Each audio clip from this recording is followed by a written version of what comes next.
3 different waterfalls at Niagara State Park. Or 24 for the number of hours the city doesn't sleep. Spend more time with your numbers. Play twice daily games from the New York Lottery for a chance to win. You must be 18 years or older to purchase a lottery ticket. Please play responsibly. Let's pick up the pace a little bit. It looks like it's only another 2 miles to the summit.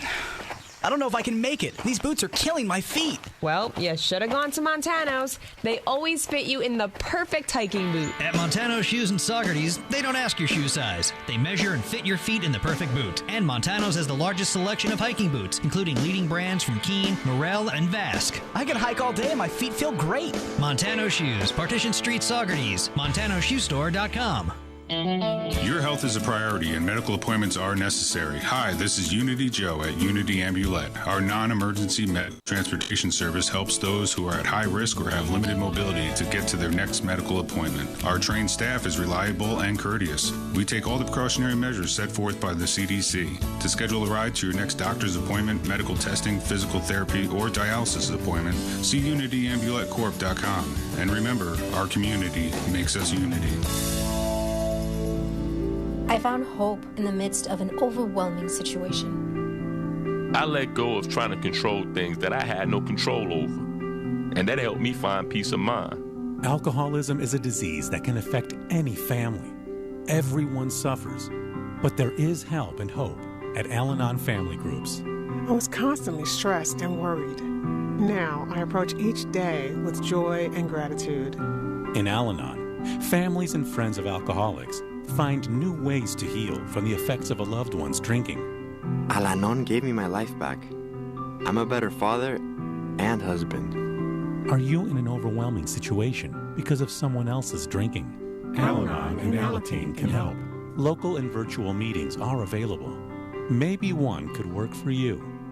For information, call 1-866-200-0033 or visit alanon.org/hope. Magic 92.5 WGHQ. Great songs, magic memories.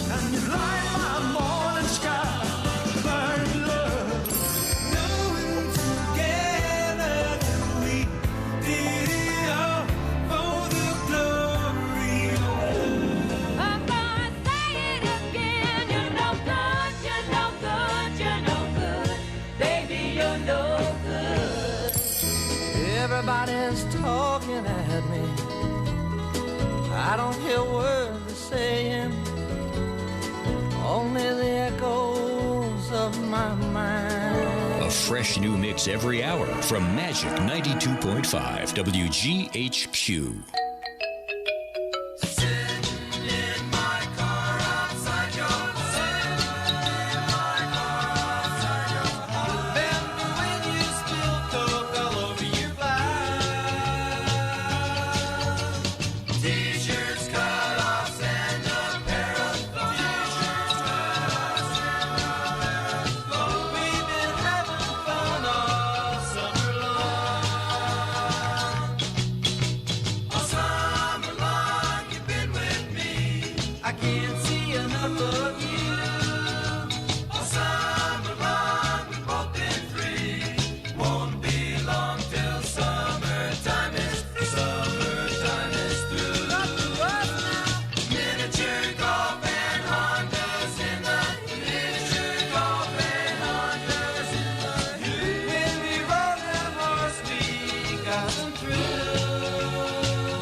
Won't be long till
counting troubles instead of counting sheep. Where the years went, I can't say. I just turned around and they've gone away. And I've been sifting through the layers of dusty books and faded papers that tell a story I used to know, and it was one that happened so long ago, and it's gone away. And yesterday, now I find myself on the mountainside, where the rivers change direction across the great divide.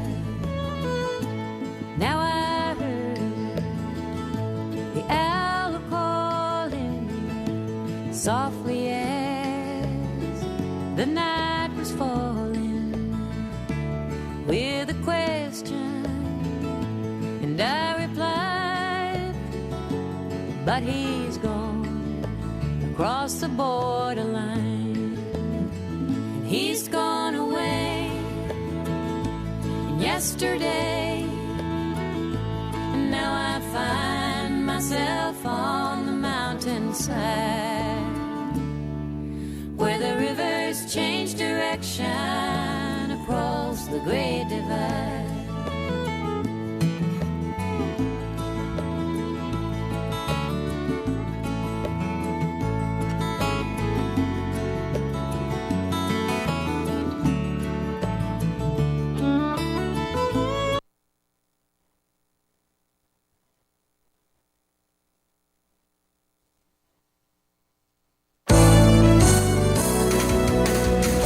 Listening to Kingston Community Radio on WGHQ Kingston.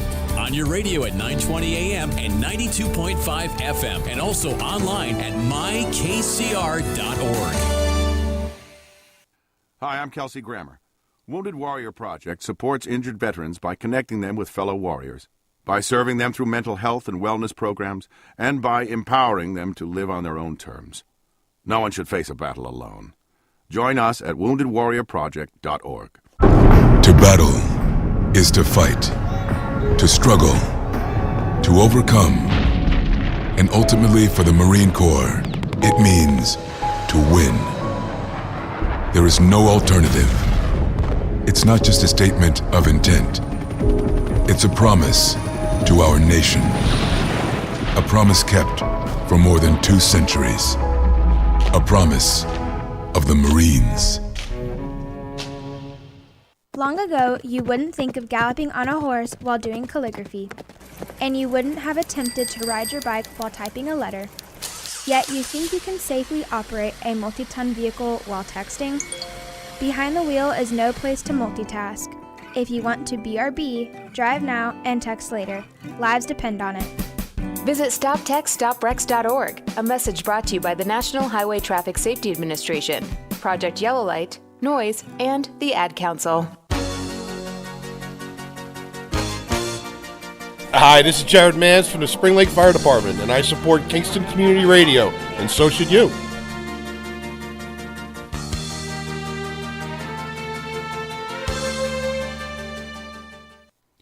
This portion of Kingston Community Radio is brought to you by Ulster Savings Bank. Visit their newest branch, conveniently located at the Ulster Commons Plaza in Lake Katrine. Experience the difference that local community banking offers with the convenience of another great location, easy access, plenty of parking, and a 24-hour ATM. Ulster Savings Bank, invested in community, invested in you. Member FDIC. All right, folks. You're listening to Thunder Thursday, and here we are. Morning, Tony. You are there, we are here. Boy, that's really profound. What did you just say? I might want to repeat it on the speaking tour. You are there, we are here. Okay, it's not as profound as I thought. I have missed so much that call of Thunder Thursday. Thunder Thursday? I wake up on Thursday mornings when I can't get here. Right, and you just listen to the thunder. Yeah, it all depends who's on, though. Sometimes I don't really gravel it too much. I graveled up for you today, man. So this is Tony Marmo, and my esteemed colleague, partner. I had forgotten for a second. It's Donald Williams, and called many other things. Nothing that we can repeat. Hyphenated at all. So, how are you? How's it going?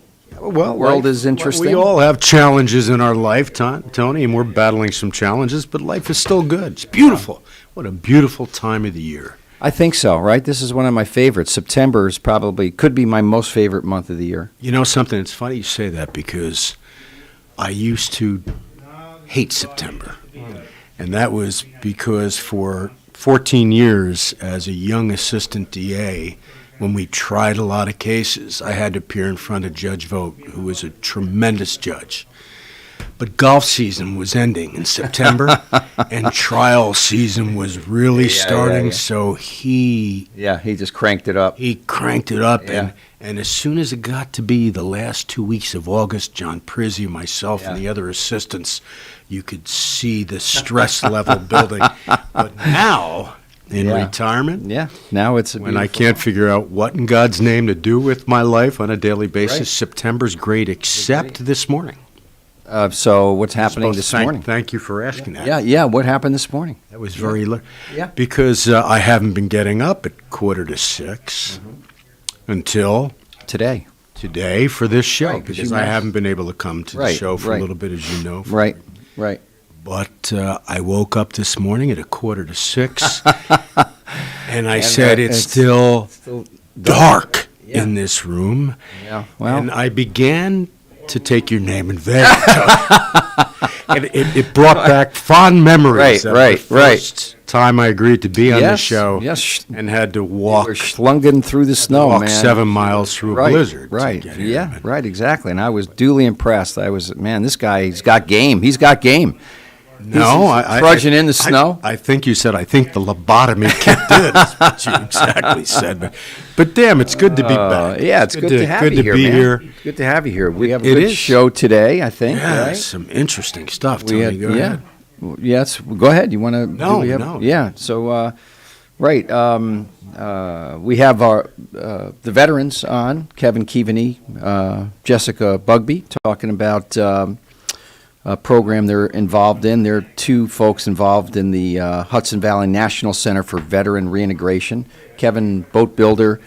So they have a water theme today. I won't tell you much more about that, but tune in at 7:30 or keep listening right now.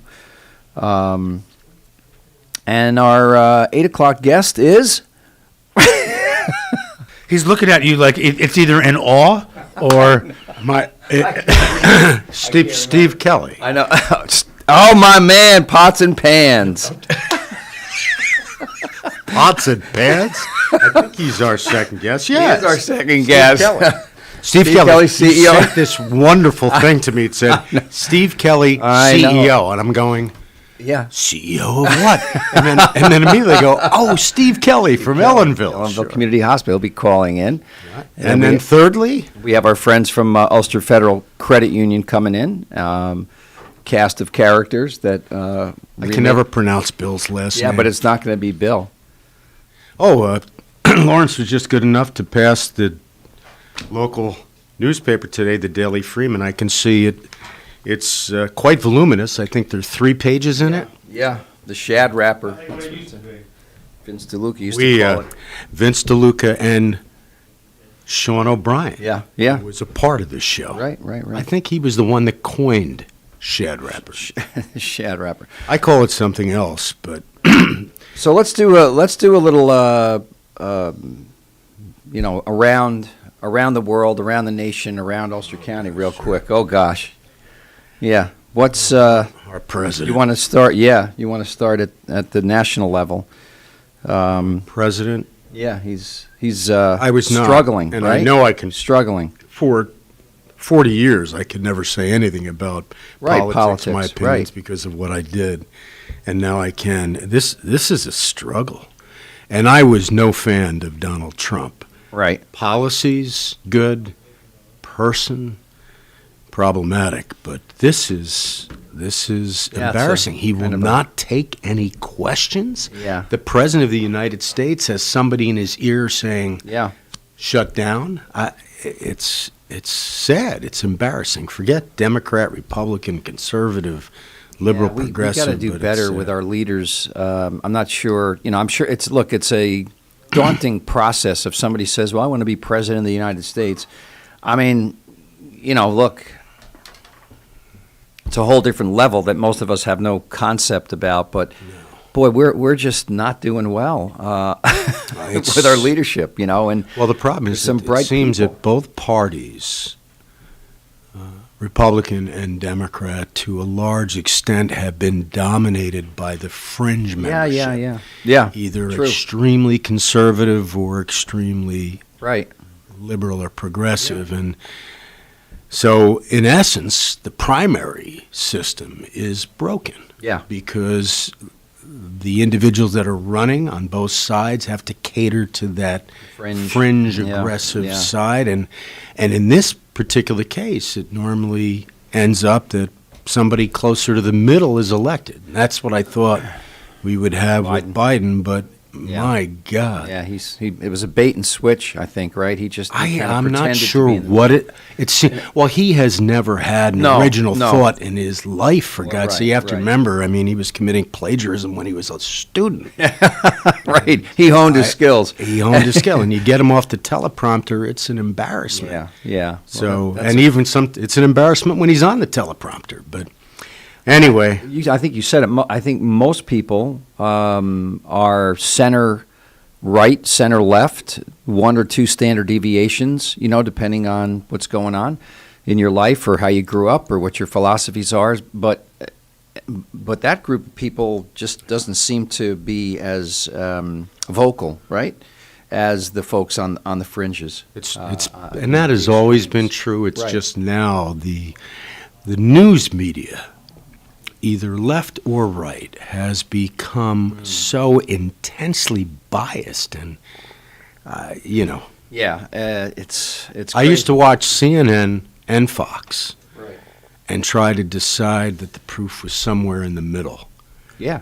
Now you can't. Now you can't figure it out one way or the other. Can't figure anything out. Yeah, now. And the rest of the world is probably in equally fair amount of tumult or turmoil, kind of sort of like us. I mean, so it's a crazy place, and the pandemic has made all that a lot worse. Well, at least we can. My sarcasm. This is dripping sarcasm. That's what a great. We love dripping sarcasm. Dripping sarcasm. It's got a visual. I love it. It really does. I've forgotten who first used that term, but what a great term.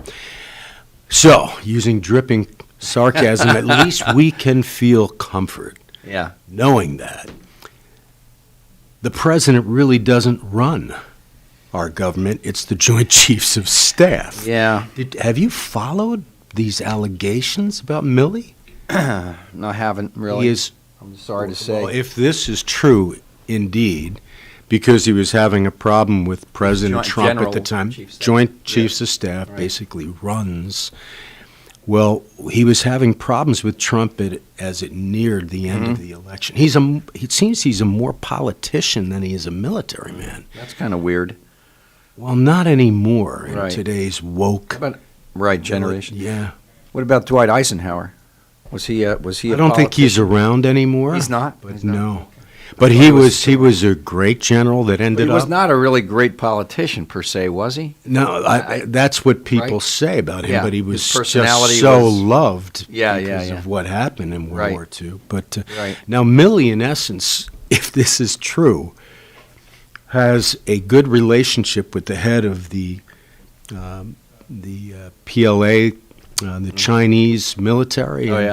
And he assured them in a telephone call that if for some reason we were going to attack them, that he would call them first to let them know. I'm not making this up. That is what the claim is. Oh, you got to read this. That's what the claim is. Rest at ease, because if we attack you, I will give you a heads up. If that happened, Tony, I mean, Yeah, if that's well, not that's treason, grounds for, if it happened, and I hate yeah. jumping to conclusions. Right. I always was one to say, let's hear the facts. Right. But boy, it's fun to jump to conclusions.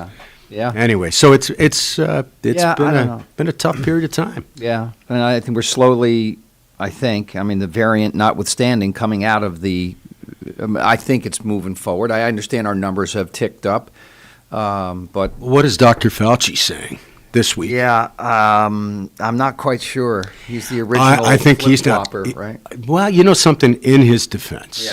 Yeah. This is something He's that Italian. is new. That's his defense. And that's a great defense, as you know. Right. Well, our governor tried to use that My defense. mom, to this Right. day, whose Or ex-governor. maiden name was Liccardo, she would love Dr. Fauci. But, you know, I mean, what is going on? What is going on? Yeah, I don't know. That was a song that somebody did back in the 60s. What is going on? Yeah, what's going on? Oh, yeah, that was Gaye, I attempted think. Marvin Gaye. One of my sure. favorite artists, by the Yeah. way. Yeah, I love to use the analogy of the 60s, for this kind of period that we're in. A lot of unrest, a lot of social unrest. Oh. We didn't have a big pandemic then, but, wars, assassinations, Vietnam. college 60s was protests. Vietnam, was it not? Sure. College protests, Or was it early 70s? Jets won the World Series. 70s. Jets won the Super Bowl. No. Jets won the Super Bowl. Oh, is that when Joe Namath had the stockings on? Yeah. You know something we do? Look, it's great that we've moved on from many of the issues that we had in the Right. 60s and the 70s, but Some would argue we also haven't nice- moved. Someone would argue we haven't moved on too far. AOC. It was interesting to see that AOC was at the Met Gala. Yeah. Wearing a dress that exposed said, her derriere? Tax the. I don't look at that. tax the rich, and what a great protest. But for the fact that the tickets were $35,000. So, did she pay for that, or did it come out of her campaign fund, or did we pay? Yeah. I'm curious. We, the about taxpayers, this. paid for that. I don't think so. I think it probably came out of her campaign fund. How's our county doing, you think? How we doing? at the Ulster county? County? Yeah. Brooklyn North? Brooklyn North. Yeah. Ran into our chief executive, close county executive, Pat Ryan, yesterday at the Ulster County Chamber Expo. Was up there in the Business Expo, was up in Diamond Mills, great event. Oh, gosh, I wish I'd gone to Our that. 7:30 guests, Kevin Keaveney and Jessica Bugbee were there. Great. And Pat Ryan spoke a little bit, and he was there. I didn't know Pat Ryan was of local fame from the Ryan family. Oh, yeah. I did not know that. I had no idea. Yeah. That's good. He's a bright guy. His dad, Kevin, was on the board of the Benedictine Hospital. Kevin's a lawyer, Kevin Ryan. No, insurance. Kevin's insurance. There's the Bill other is Ryans. Bill Ryans. Ryan is the Right, insurance. right. But Kevin and Bill are brothers, are they not? Yep. Okay. And his mom's name is Patricia, so she's been around the community a long time. And They used to live up on Noon Lane, right off of. Yeah. So yeah, I mean, I think Pat's doing a good job personally. Well attended. It was. I mean, I think less than it's been in the heyday. I know because we always have the same spot. Norman Staffing has the same spot right across from the restrooms because you can see everybody there. In the restroom, Tony? No, not in the restrooms, coming out of the restroom. You know something? I'm glad everyone I'm glad has to go to the here restroom. to Here's make the sure. strategy. I have to clarify this sometimes. Things you say because the listening audience may be saying, "Is Tony hanging out In in the restrooms?" restroom? Right. No, I mean, if you think about it, the strategy there is everybody's got to use the restroom at some point during the day. It's a great strategy. It's a great strategy. And you know. Oh no, I'm not going to go there. I was going to Anyway, say something stupid, but the such chamber- as people leaving the restroom are really relieved. They're in a better relieved, mood, yeah. right? Oh right. God. Let's move on Right, to another subject. So no, but it was great, and the business community well represented there. I have to say, Is this like the Lions? What the Lions Expo used to be like when yeah, it was pretty at, much. okay. It's they call it the business to business. Not a lot of people strolling through, quite frankly. Oh, that's too bad. But it's not. I think it's not intended for that. It's Other business people. Yeah, Norman Staffing, meet timely signs or meet Oh. blah blah blah. Da-da-da. Good. So. And networking, I think the yeah, modern term. yeah, that's the That's modern not even term. that That's the modern, modern is term. it? No. And I walked around with a sign promoting the Italian festival. You know, I had a Did you have the sandwich giant board? Did you have the giant bunny costume? You look so good in that bunny costume. Yeah, so that was me. But yeah, no, promoted the Italian festival October 10th. That's coming up down in the Strand. It's going to be starting at 11 o'clock, going to 8 o'clock. Plenty of Italian food vendors and great music and street performers. I definitely have never been. I'm embarrassed to say I've never come been to one. October 10th. It's a Sunday. You can sleep in a little bit because it doesn't start until 11. What? Oh, it's a Sunday. Saturdays and Sundays are good. Our Monday through Friday, my time is suddenly being taken up a little bit more. Our honorees are Mary Tuma. She's the female Signora of the Year. Mary Tuma of Tuma Land. I don't know. I'm glad I'm asking. She's of Kingston. She's a fitness instructor and over the years, very involved person in many different organizations and helps us with our community care program and everything. She's the Energizer Bunny. The Senior of the Year is Bill Calderera, our guest great. On KCR, CEO and President of Ulster Savings Bank. And we're giving awards out to Bob Syracusano for community service. What a great job he does here with Bob Syracusano, Joe Concra from O Positive, who started that festival. That's become I think almost a national festival now. And O Positive is the move for artists, musicians and artists, health and insurance. Correct, right? No health care. And the Reginatos, Stephanie and Kevin, they're going to get honored. How good is a Reginatos? I mean, we're lucky we have so many good restaurants locally, but a Reginatos, once they made, it wasn't even on the menu, they made a zuppa de pesce for me. Oh, yeah. Oh, it was so they're great. And they're two young folks that have gotten involved in the organization. Stephanie's doing the vendors this year, and Kevin's on the membership committee, doing a whole bunch of things, trying to get more talent. So it's great to see, I'll say younger people, not folks in their 60s and 70s, but the younger folks. Are you referring to Lawrence? Lawrence, yeah, no. Post. What did I miss? No, nothing at all. No. So Italian Festival free to get in. The meatballs cost money. If you gotta. Oh, wait. It's free to get in. It's free to get in, but the meatballs cost money. I'm not. Well, the point is the food cost, the beer cost, the wine cost. It's not a totally free festival. It's free admission. No admission. There's it's free admission, and we have some amazing sponsors down in the Strand, Lower Broadway, and T.R. Gallo Park, and in front of Mariners Harbor, and what do we miss T.R. Gallo? T.R. was a great mayor. Yeah, he was an interesting guy. I remember standing alongside of Jim Satile and T.R. Gallo at my first campaign for district attorney. And it was interesting. Good guys. Different times. Those are different times for sure. Who is responsible, if I might ask, for the incredibly confusing new lanes of traffic on Broadway? The traffic circle, the new whatever they call it. I think that's working pretty good. That's working well. Yeah. It really is, as long as everybody obeys the traffic signs. Right. But once you get on, I had to go down to a fundraiser for Tiffany Christiana. Mm-hmm. Do you know Tiffany? Mm-hmm. She's running for local. I didn't know that. Anyway, good lady. Yeah. But at 6 o'clock, there should be no traffic on Broadway. It was backed up. Huh. And I'm going, and they've taken up beyond the traffic circle. I mean, going beyond down the traffic Midtown circle, area. going down to Midtown. Yeah. They put a bike lane in, which takes up a significant. When was the last time that you've seen anyone ride a bike on Broadway?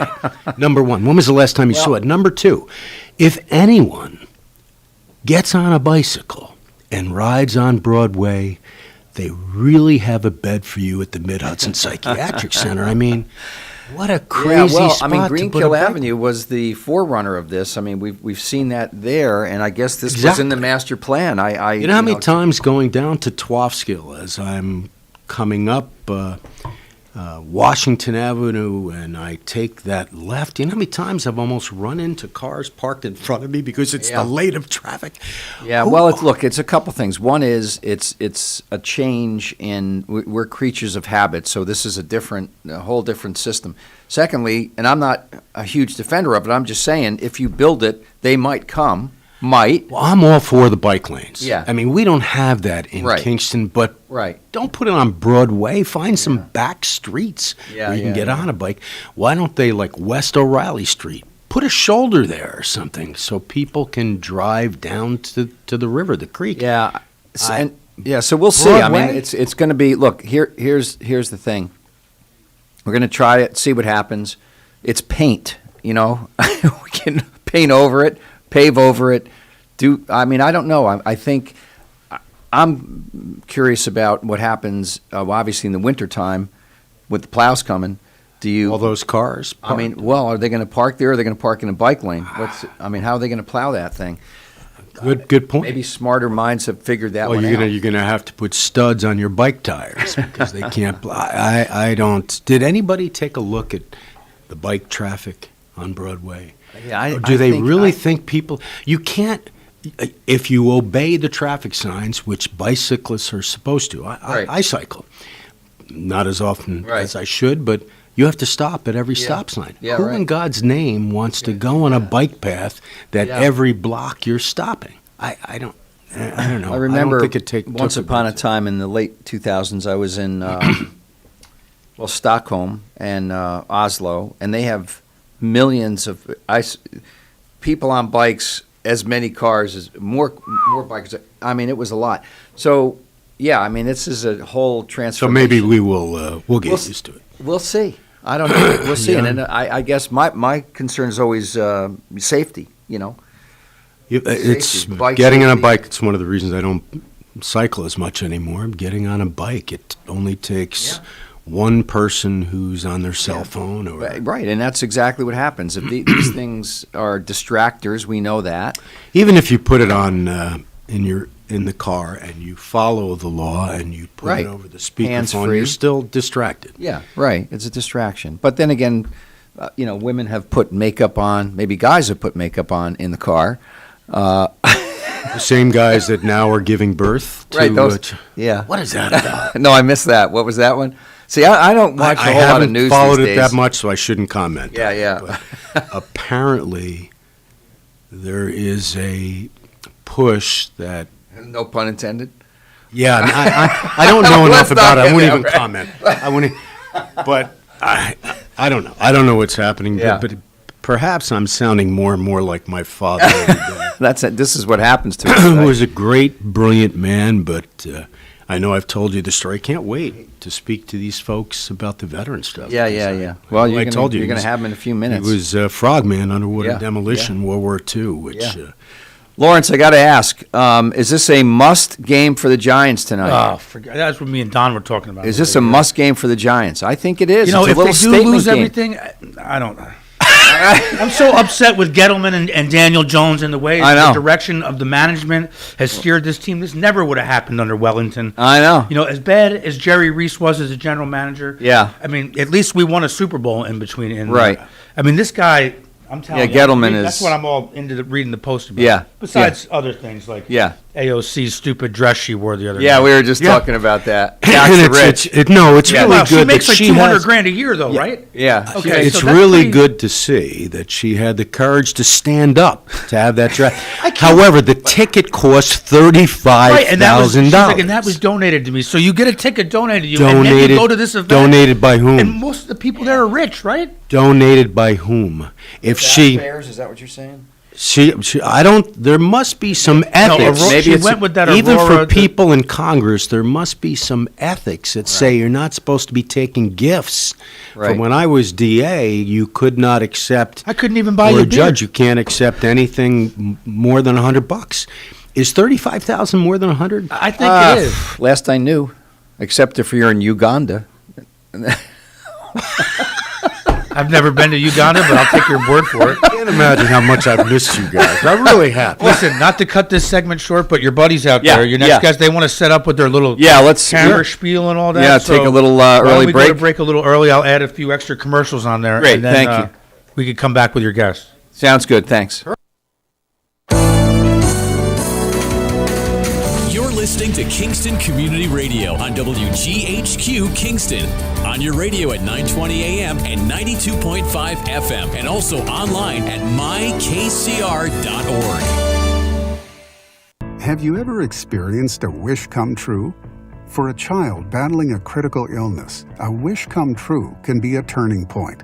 One song, one dance, one game, one adventure, one moment changes everything. Make-A-Wish needs your support to grant the wish of every eligible child. Visit wish.org now to help grant more life-changing wishes. Together, we can transform lives, one wish at a time. Hi, I'm Steve Thomas for Habitat for Humanity Restore. Habitat Restores are nonprofit home improvement stores and donation centers that sell new and gently used furniture, building materials, and appliances to the public at a fraction of the retail cost. The Ulster County Restore at 406 Route 28 in Kingston needs your donations. Call our hotline at 845-853-7499 to schedule your free pickup. And thanks. Think fast. In the short time it takes to listen to this message, a small flame can turn into a big fire. Several minutes more, and thick, poisonous smoke may have filled your lungs and reduced your ability to respond. Give it 5, and your entire home may be filled with flames. Keep breathing. We got you. Don't let your world go up in smoke. Have working smoke alarms and practice an escape plan for you and your loved ones. Learn more at usfa.fema.gov because fire is everyone's fight. Everyone is talking about healthcare these days. America spends twice that of other developed countries on our healthcare system, yet our health ranks near the bottom. How can we stop spending so much and getting so little? By shifting to a system that gives more patients access to strong primary care. Primary care can help make America healthy again. To learn more about the benefits of primary care, visit www.healthisprimary.org. This message is brought to you by America's Family Physicians. Hi, this is Winnie from the Rosendale Seniors, and I support Kingston Community Radio, and so should you.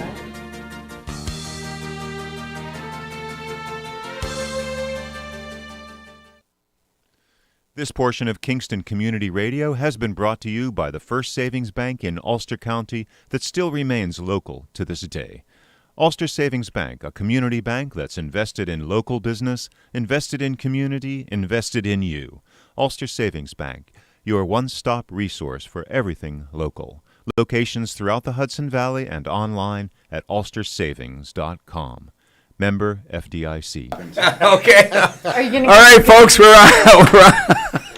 We're on. Okay, we're live. This is live and in living color, and this is Thunder Thursday, and we are here, and you are there. Is this your first time on with Tony? This is my first time. Well, we met yesterday, though, at the chamber. I understand that. I heard about the linking handshake. That was. But we'll stay off Talk about that. Now okay. The listening audience wants to know. Right. The cat's out of the bag. The cat, more than the cat, it's the whole kennel is out of the bag. Not your normal calm self today. It's good seeing you like this. You like it? Yeah.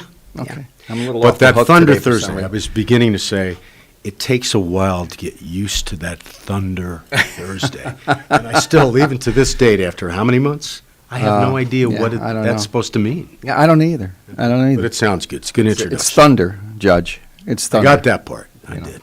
All right, this is Tony Marmo, and you are? Don Williams. Right. And we are with Kevin Keaveney and Jessica. Do you use your middle? I don't. Okay. No. Jessica Bugby, then. Because we had the Marie, but we're not going to use it. All right. Okay. Don't use it. So, two great folks from the Hudson Valley Veteran Integration. Is that correct? National Center? No. National Center for Veteran Integration. Thank you, Kevin. Thank you. I was close. By that much. By that much. It was because there was a hyphen in there. So you two have a great story to tell. Kevin, you've been on before. Yes. I want to say maybe with Richard Catabiani, is that correct? One of our coaches. That was the second time I was on. Right. Richard, great guy, part of our organization. Right, yeah, you got some. He's into a little bit of everything, that guy. He is, he's amazing. You have some great people involved with you, one of which is my good friend John Mallon. Over there, veteran himself.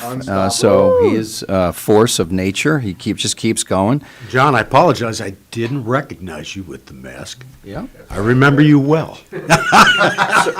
So before you get into this story of the film that you're involved in and the Great Hudson River, let's start with Jessica. Just give us a little background on who you are, where you grew up. Give us a little snapshot of Jessica. Yeah, sure. Well, it all began. No, I'm just kidding.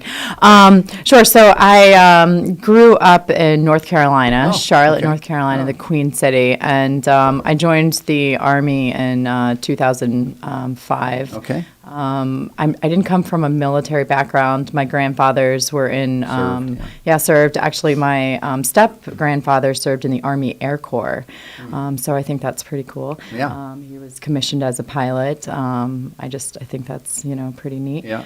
I went into the Army as a combat medic. I was in the 82nd Airborne, and does that mean you had to jump out of airplanes? I did, and I loved it. Yeah, it was wonderful. 82nd Band of Brothers is centered on the 82nd. Is that correct? Yes, yeah, that's correct. What a great series that is. I'm sorry. It is a great series, and I watched that, binge watched that, and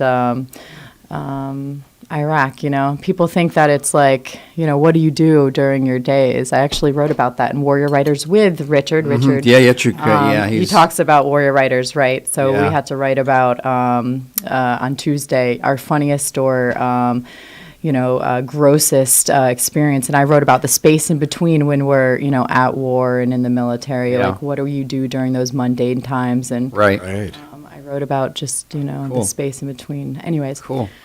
So medic. So did you have a medical thought before you went into the military? Were you? Yeah, I thought that I wanted EMT. Actually, I was a volunteer firefighter. Okay, great. Before I joined the military, I went to NC State for a few years. I actually applied to the Air Force and Naval Academy and studied chemistry at NC State. I was in the Navy ROTC, and then I left early and joined the Army. Thought I wanted to go to med school, and so I thought, I'll get some experience, and that I did get a lot of world experience. And so we were on a QRF team. My brigade, we spearheaded the surge with President George Bush, and so we had 7 days to deploy. What's a QRF team? A quick reaction force. So we had 7 days on the day after Christmas. We were told we're going to leave on New Year's Eve, and so we did that. So we, quickly got everything together, and we were on a plane within 7 days, and we were there for 15 months in Sauter City. And so 15 months there, and then came back, and then Is it as bad? Is it as bad as what we read, what we believe, being in a place like Iraq in the military? I guess I'd have to hear what your perception truly is, to be honest with you. This is not a 4-hour radio show. Sorry, But you know what? A lot of the place smells like poop. That's yeah, there you go, Judge. It's not just that. Every day you're exposing your life. It's frightening. Anyway, I'm sorry. But I would have to say that this is really a great time to bridge that gap between you and me, what's going on with Afghanistan and the town hall that Congressman Delgado had. Again, this isn't, the time for that. But another radio show. That's a good one. That would be a good one. Yeah. Absolutely. All right. And you served for how long?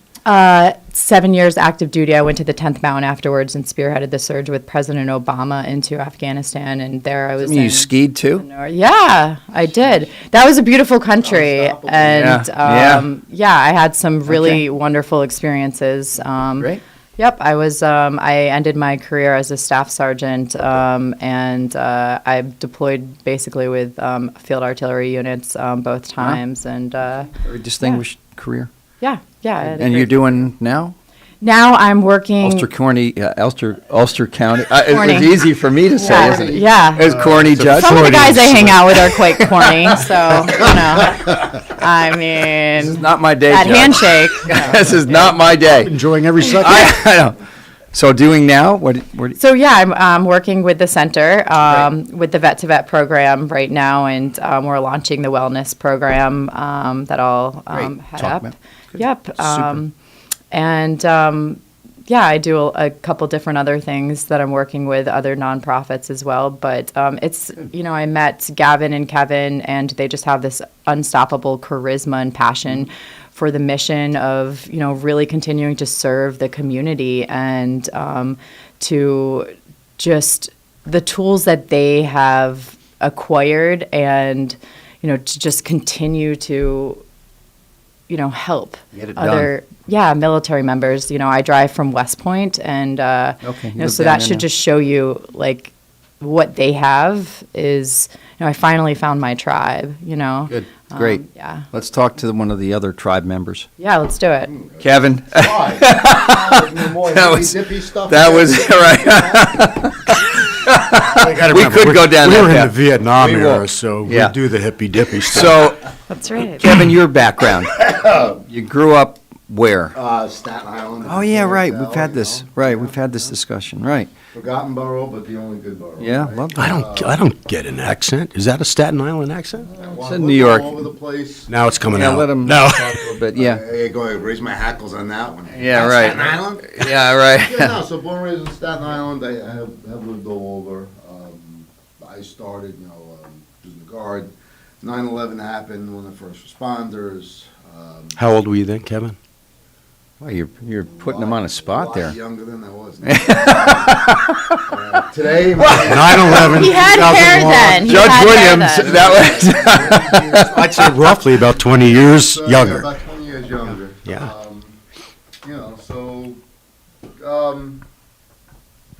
So obviously that pretty Right. changed my life, changed my perspective on And what branch did you serve? That was the Army. In the Army. Okay. We went. Okay. Were you in the Army at the time, or did you join? National Guard. Oh, okay. National Guard. Okay. All right. And how long yeah, did so I got out for a while. I get sick from all the crap that we're breathing in down there. Right. But recovered, deployed 2009, 2010 in Afghanistan. Okay. Mostly in northeastern parts of the country. That's bordering on Pakistan, northeast? Okay. Yeah, came home like many other vets. Was a struggling vet. And, Trying to figure out what to do, where to trying figure go. out Where's what to do. where's I your was a place, handy huh? Son of a gun. I met some great folks at Ulster County Community College. They at the time they had an excellent veteran counseling Mhm. system, and they worked with me. They took me and worked with me. A lot of peer stuff then. Peer. Mhm. Didn't know it then, but that was kind of what we were starting to gear up to, and. So I had to build a kayak, or boats, right? So I saw boat building. And You're a boat builder. How cool not, is you know, that? I'm not. That's the ironic thing. I am not a boat builder. What you should lie about it, for God's That's sake. the guy who likes building stuff, right? But yeah, so we met. We tried to figure out what direction to go in because it was miserable with everything. And so I love working with veterans, love working with my hands. So I switched from. I was in the IT field before. Left that field and Ulster County Human Services. So I switched to the Human Services degree. That was it. I mean, I could talk forever about this. I know I'm trying to be. Yeah, that's okay. You're doing good. Sure. You're doing great. Yeah. So I went to a bunch of different schools, assembled excellent team with a bunch of dedicated individuals. And So just give folks the idea of how you started the Hudson Valley and why you started the Hudson Valley National Center for Veteran Reintegration. So like I said, when I got back, 2010, 2000, I was struggling. I was having a really hard time. And blue collar guy, and my education thing was starting to later in life. And I knew I had to do something. I just because I was in trouble. I was in trouble. Somebody was going to hurt me. I was going to hurt somebody. And so I bought a set of boat plans. go figure how, how these things equate, right? Set of boat plans. I have boat plans. I got to do It was like a something Lego on set. that. Yeah, right, A exactly. Lego set for an adult. And so that's what I did. But, I noticed that when I was working on the boat, when I was building the boat, Buy a set of brought boat me into a plans. good Calmness came over Brought me you. into a good place, Yeah. right? Occupational therapy, all this kind Right. of stuff. I put that in the bank. Life moved on.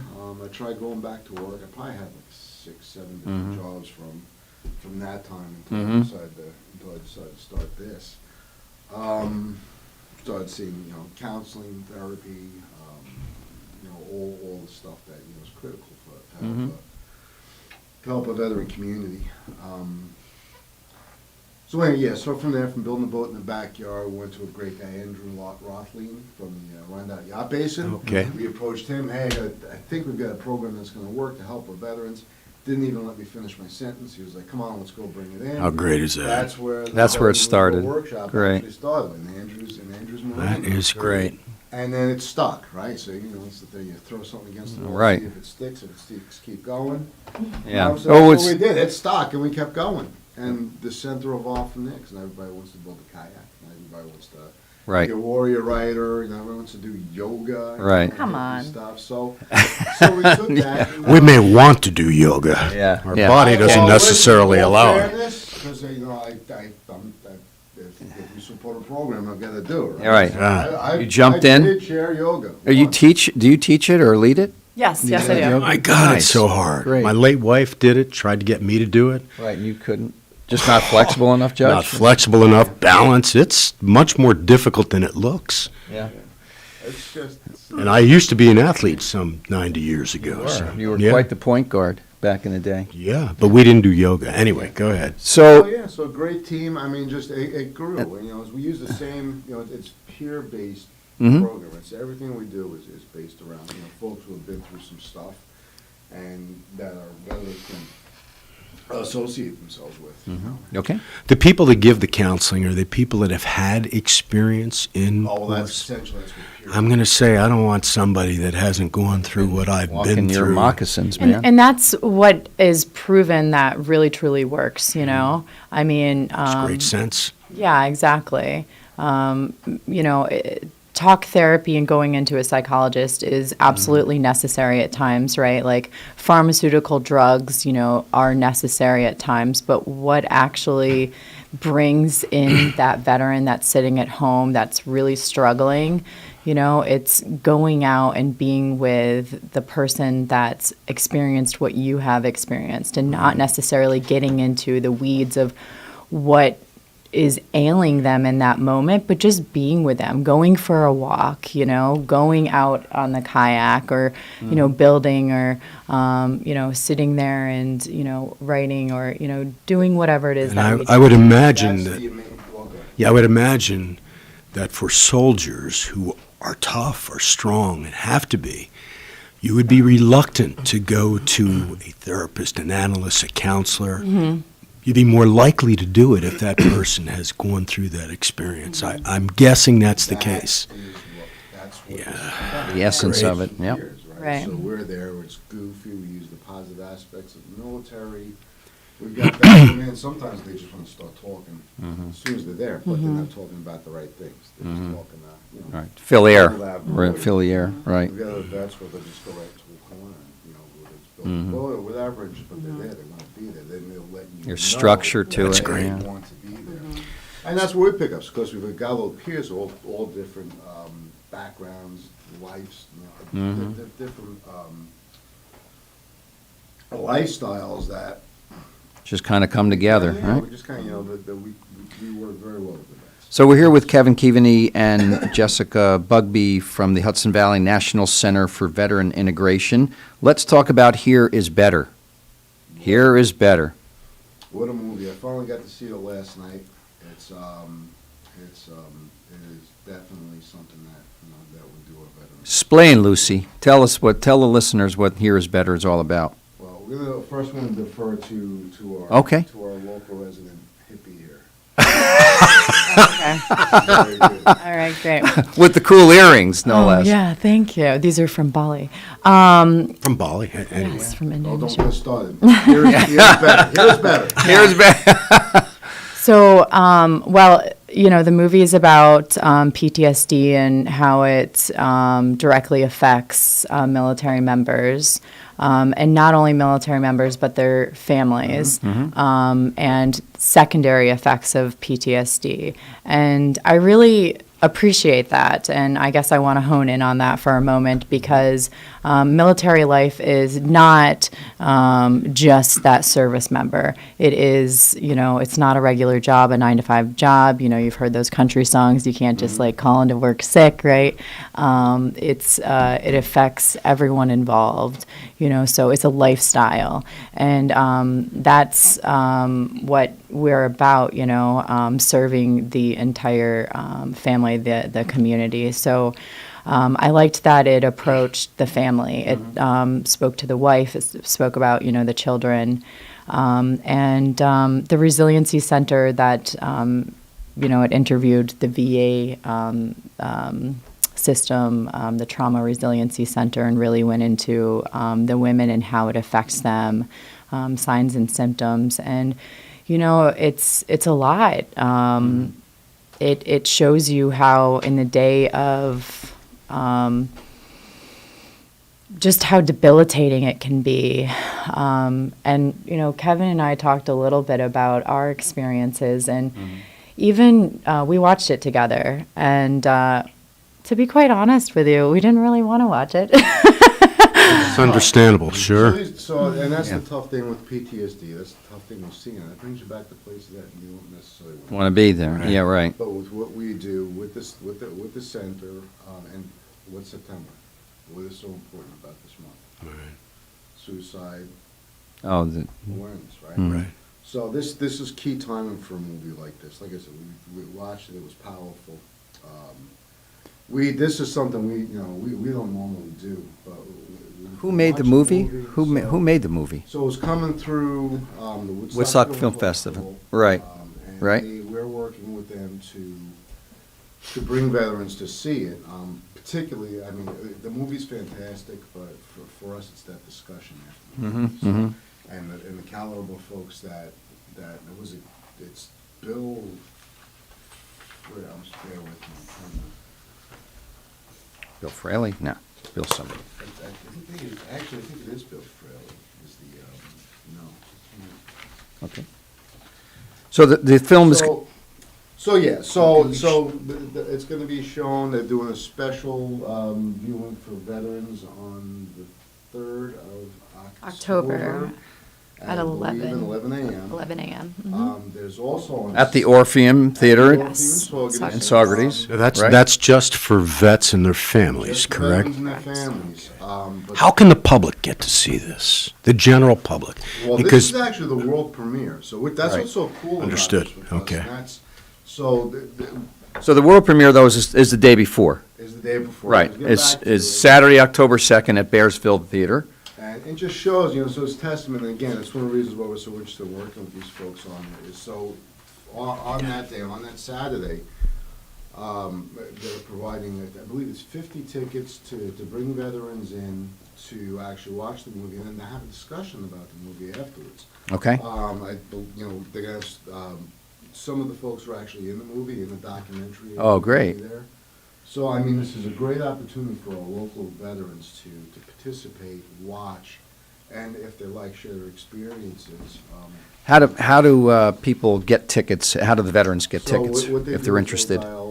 they call us, 845-481-4004. Okay. 845-481-4004.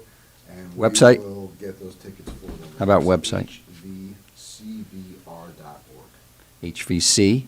VR.org. VR.org. Saying that fast, too. Yeah, that's a big one.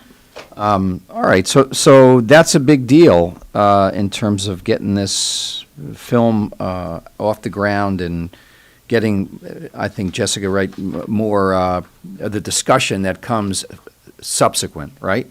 Yes. So what are some thoughts about that? I mean, obviously, we're going to bring people together, going to watch the movie. What's the next step after that in your mind? What do you see if folks are interested? The veterans. Discussion? Yeah. Well, that's where we engage them. I mean, Yeah. That's what we're here for. That's Yeah. engagement, and figure out what they need from that. And sometimes just discussion. Sometimes they need more, and that's where we find out what that more is. Well, what I really liked too about the movie is that I just said something, and I hope that it doesn't come off the wrong way to the filmmaker or also just anyone else listening, turn them off in the wrong way. When I said that, I really didn't want to watch, the film.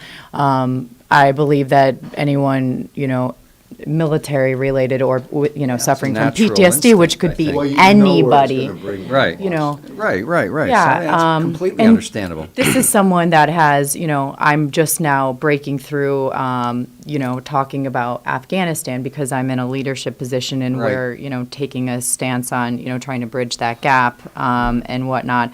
But the film talks about different modalities, to use to work through the trauma and the PTSD, and it's amazing because it talks about how there's no one pill that's going to treat PTSD, right? Like depression or anxiety, that's just not a thing. It's treatment, right? It's all these different things that come together to really help with, being afraid of the dark, with night terrors, with anger, with agitation, with anxiety, with depression, with fear of, loud noises, just all this culminating thing.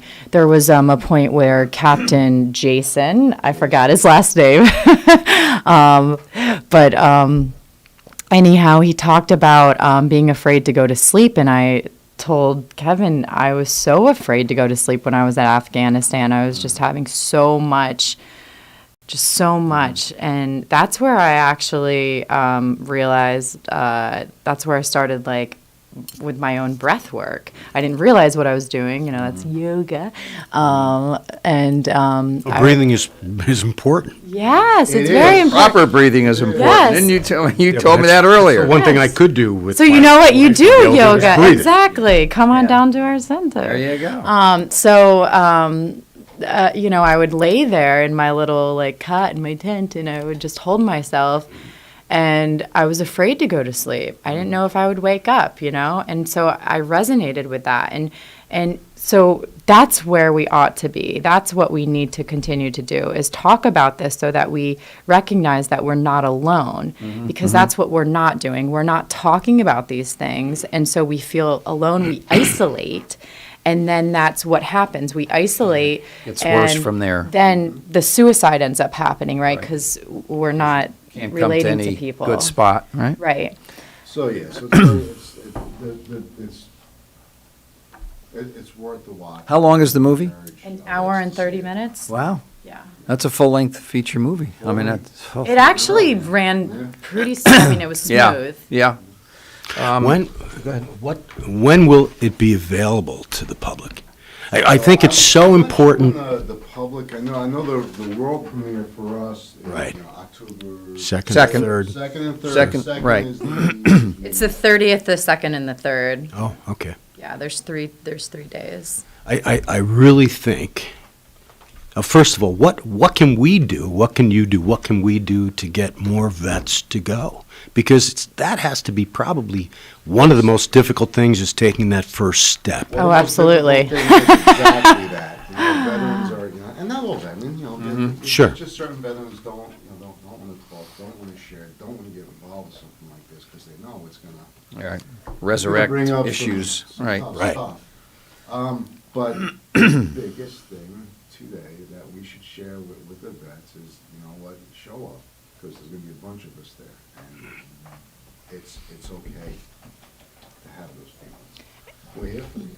And maybe also, any mental health, behavioral health personnel that would potentially offer their services just to be on standby, I think that would be a lovely offering to be Especially there. those that have There experienced will be it. Yes, yes. professionals who were involved in the making of the film. There'll be mental health professionals associated with our organization. So a lot of people So there'll be involved. plenty of support, but most importantly, there's going to be veterans there. Gotcha. So it's going to be 10:30 on Sunday, 10:30 a.m. Sunday, October 3rd at the Orpheum Theater in Saugerties. That's where the veterans can view that. Specific viewing just for them. Just of the vets. Well, it's 11:30. Oh, it's 11:30. Sunday. Okay, Yes, let's sorry. Let's not do 10:30 then. Let's do 11:30. Well, we make If you sure- show up at 10:30 or 11, You want me on time, don't yeah. walk in. Right, exactly. Give the contact information again for the Hudson Valley National Center for Veteran. Again, so the contact information, phone number is 845-481-4004. Our website is hvcvr.org. And the one thing we're disappointed about is that we're actually going to miss all of this. We're going to be paddling down the Hudson River. Oh, okay. Well, there is some benefit to that, too. so. It's going to be cold that time of year. In October, better not be. It may still be We have decent. our The Italian water festival, temperatures may right? be We have a our little Italian festival on October 10th. We expect some nice weather. And so, Yeah, the garlic festival, right? no, not, well. Oh. Well, garlic can be There's- associated with the Italians. But the garlic festival, I think, is maybe around The that week time. before yours. Week before. Yes. Yeah. That's in Second and Syracuse. third, yeah. We're down at the, That's what we're at the Strand down. Never, in, I can't believe it. right near the Former DA, Maritime former Museum, judge, right- and right, Oh, yeah. right never near been your to- buddies.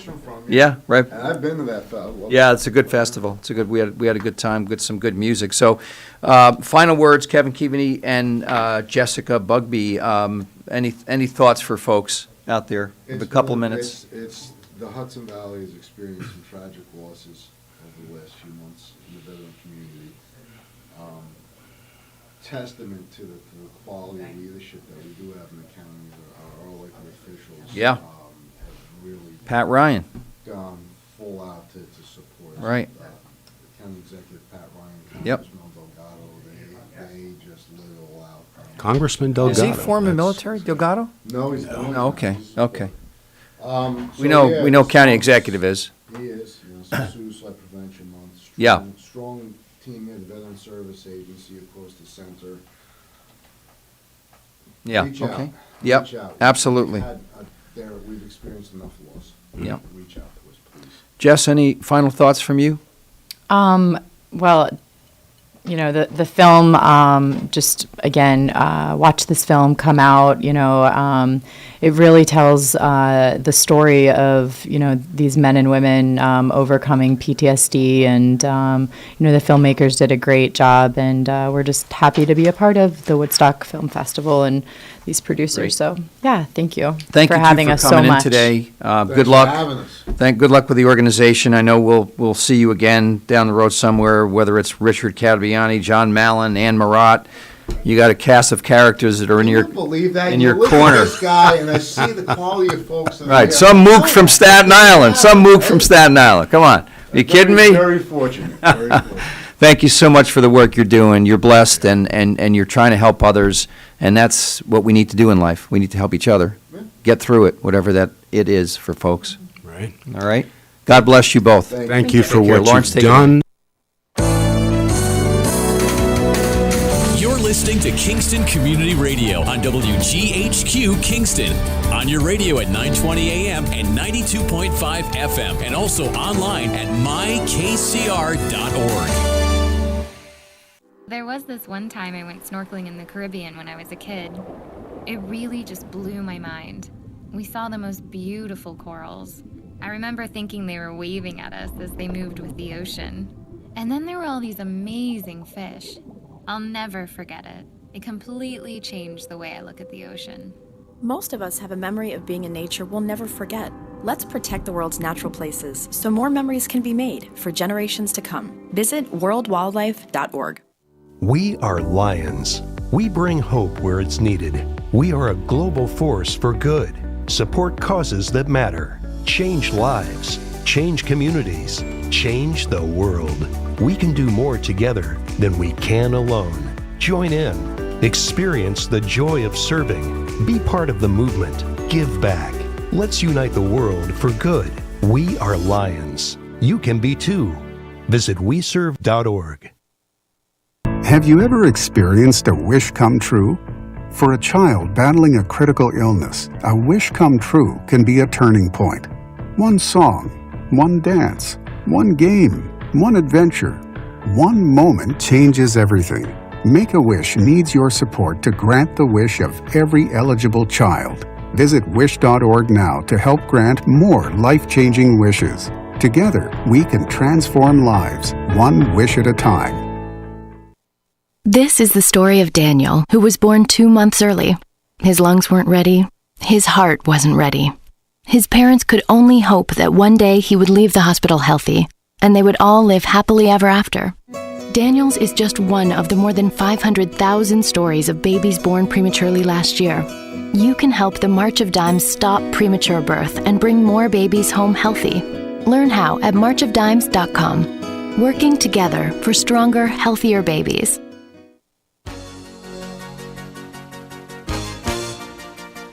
Hi, this is Winnie from the Rosendale Seniors, and I support Kingston Community Radio, and so should you.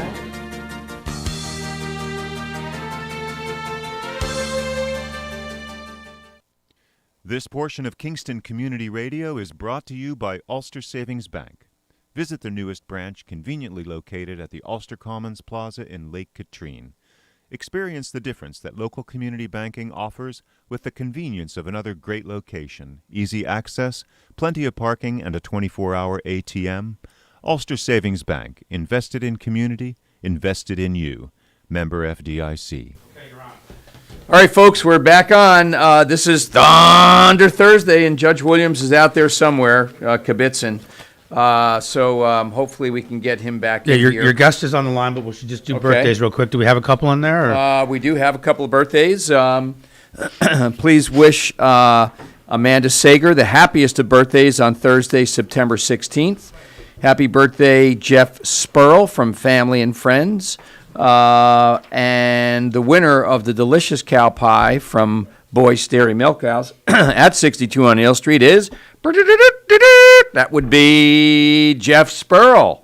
Jeff Spurl is a familiar name. Jeff. Congratulations, Jeff. I just had a big day. Just had a cow pie a couple of nights ago. You did? Wow. Almost By ate yourself? the entire thing. No. Okay, I good. was at a birthday party for a friend. Because I would say forget yoga. I mean, I did almost eat the entire. All right, I think we have our guest on the line. Great friend and a great guy, and that would be Steve Kelly from the president and CEO of Ellenville Regional Hospital. Correct, Steve? How are you? Good morning. Good morning. Good morning, Doing Steve. well. Morning. What's going on, man? Well, we have a lot going on. A lot, right? A lot going on. Yeah, we think like it should maybe get easier, but it doesn't seem to. We have another, kind of another wave of COVID arriving. We have we have all kinds of challenges that all organizations have with having enough staffing. We're doing pretty well, but it's always something we're working on. It's, that's always a challenge. So, I'd like to complain, but really, we're doing pretty well. There's a lot to complain about, but you're the kind of guy that finds, the positives and how to deal with the issues of the day. It doesn't matter what year we're in. Certainly the last 18 months, couple of years have been very challenging, for sure. And so, tell us about what Ellenville Regional has been doing to address some of these challenges, in the community with your staff. What are you doing? How are you trying to cope with the issues one of the of the day? things that we've been responding to, obviously, is the COVID pandemic. Right. And that, in the first wave, really hit New York metro area and did not hit the Hudson Valley very much. It didn't hit us at all, except kind of in the wallet, because the state decided that we would have to close all our elective services, which is about 75% of our revenue. So that's kind of a downer there. And then what we discovered was that a lot of the folks had been hospitalized and had ended up in the ICU on ventilators, and the folks that survived the ventilators were very, very debilitated. Right. So we figured that we would develop a program for rehabbing post-COVID survivors, and that's what we did. So we ended up doing pretty well because the folks that survived, when they survived the ventilator, they were very, very debilitated. They couldn't feed themselves, they can't walk, they can't sit up. Basically, they've been asleep for 2 or 3 weeks and completely atrophied away. So doing that, we ended up getting quite a lot of business from that, and still do. So that has been a kind of a new line of work for us, a new specialty. And then last year, at the end of the summer, the federal government had some CARES money for rural hospitals, and they decided the best way to allocate that was based on the number of COVID patients. And so in our case, we had a fairly substantial number of COVID patients compared to our brethren in other parts of rural America, and it turned into $2.9 million that we ended up building a new ER with. So we have brand new ER, emergency department that is, and it's got all of the bells and whistles, including the isolation rooms that are really, really helpful for addressing the COVID pandemic. So we've kind of taken the lemons and squeezed them and made the most of a really pretty tough couple of years. We've done pretty well, actually. Yeah, that's great. Steve, you mentioned the staffing shortage or crisis that's going on, not only certainly in Ellenville, but all over the county, all over the state, all over the nation. What are your thoughts about where all the folks are? Healthcare, I think, is maybe a little bit more explainable because it is a pretty high-risk profession. Sure. Right? Yes, it is a pretty high-risk profession. I think a lot of young folks that have been considering healthcare careers for the last 2 years have been thinking about other careers because of the danger. But I would say that there are a lot of people who are interested in danger. That's why we have a lot of first responders and police officers and people, firefighters, and there are people that run towards danger. There just aren't enough of them at the moment. Right. It's an industry problem.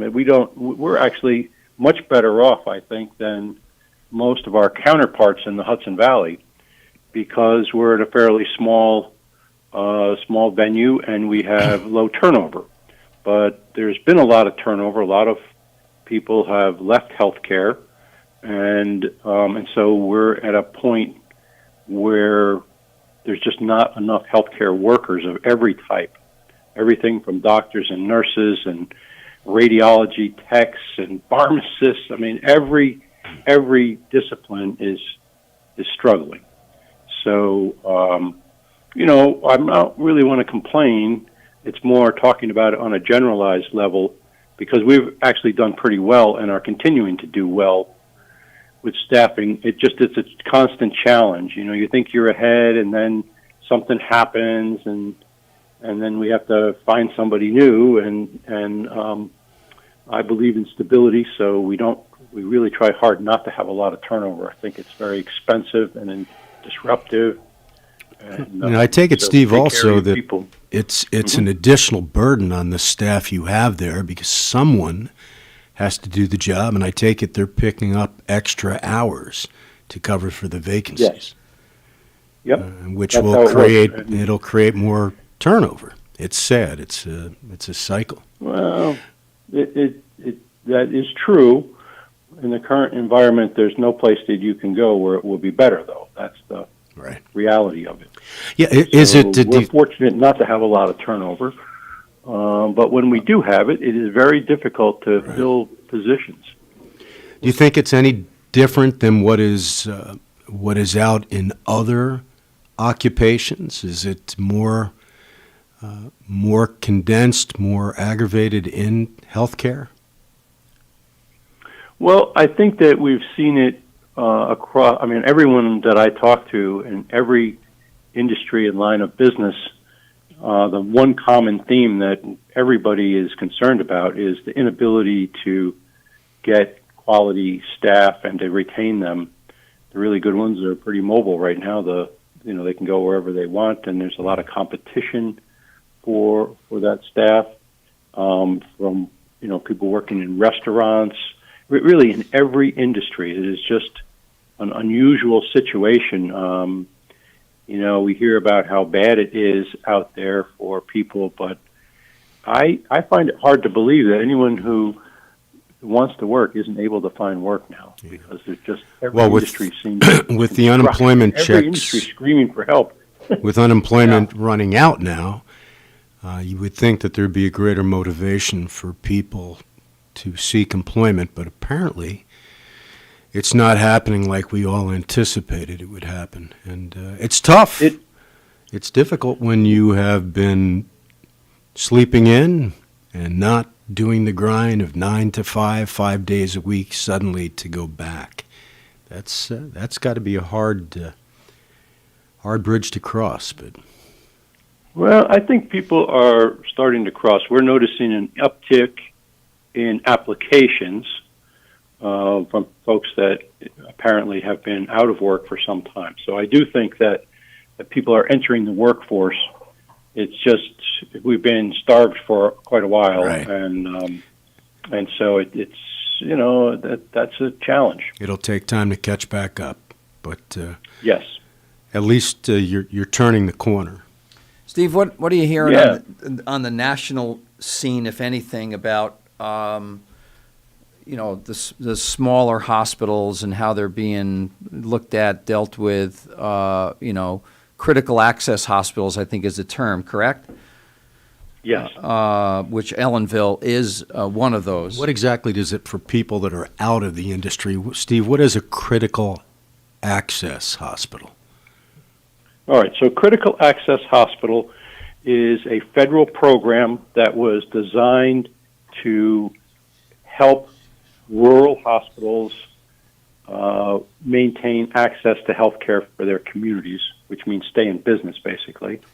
Or as the industry has changed and healthcare has changed, the economics of healthcare made it very difficult for small hospitals to be viable.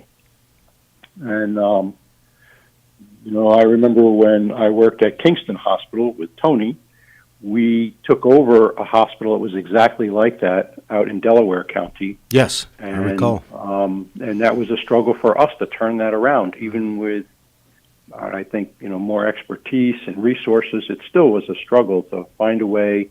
And we were able to convert that to the critical access status, which generates more revenue because Medicare pays you a little bit more. In fact, they pay you 101% of your allowable costs, which are not all the costs, but that helps. It helps a great deal, and it makes the hospital go from a negative financial position to at least breaking even, 1% margin, so it's slightly profitable. And that's what we did in Ellenville. We converted to critical access, and that took us from being in a financially viable position to being financially viable. And then after that, we have leveraged all of the